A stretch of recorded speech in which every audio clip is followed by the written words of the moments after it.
Of course, every real cycling fan knows that it's less than 100 days now to the start of the Tour de France. And last week, Yorkshire celebrated the landmark with none other than 5-time Tour champion Bernard Hinault in attendance.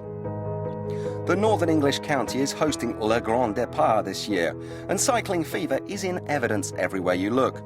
But to many, the choice of Yorkshire as the setting for the curtain raiser of the 101st edition of the Tour came as a surprise, as the man behind the successful bid explained to inCycle.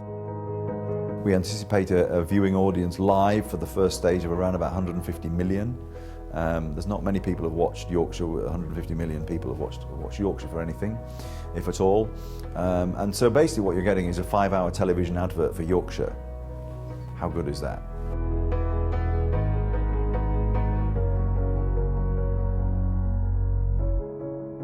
You know, we were definitely rank outsiders in this race. We were conceived to be almost a sort of a quirky joke bid, you know.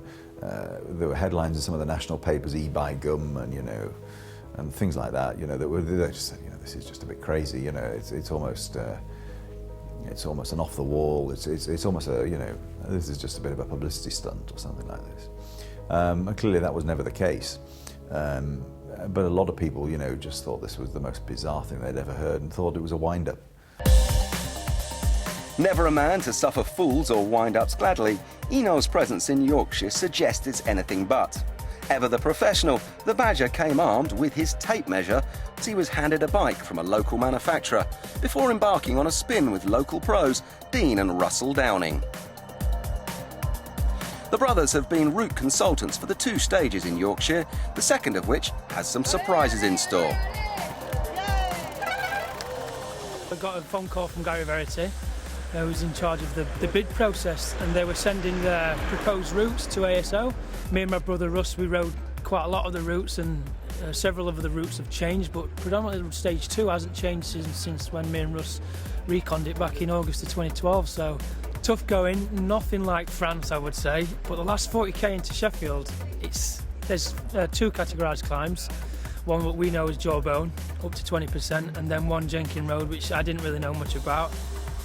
20 to 25 to 30% in places is savage. So one things like that are like kind of Liège, Bastogne, Liège. It's very much like that, street climbs into the back of Sheffield. So it's going to be interesting, like I say, lots of twists and turns, and going to make for great racing for the public to watch.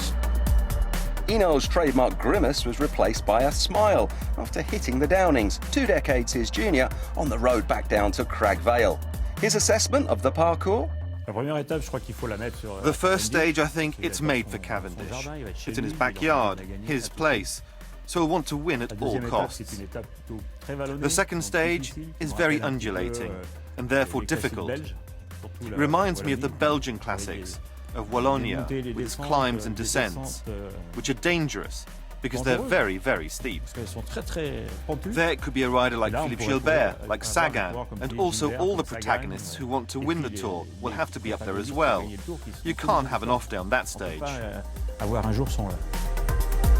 So, an enticing opening weekend in store, and one more reason for cycling fans to watch Yorkshire closely.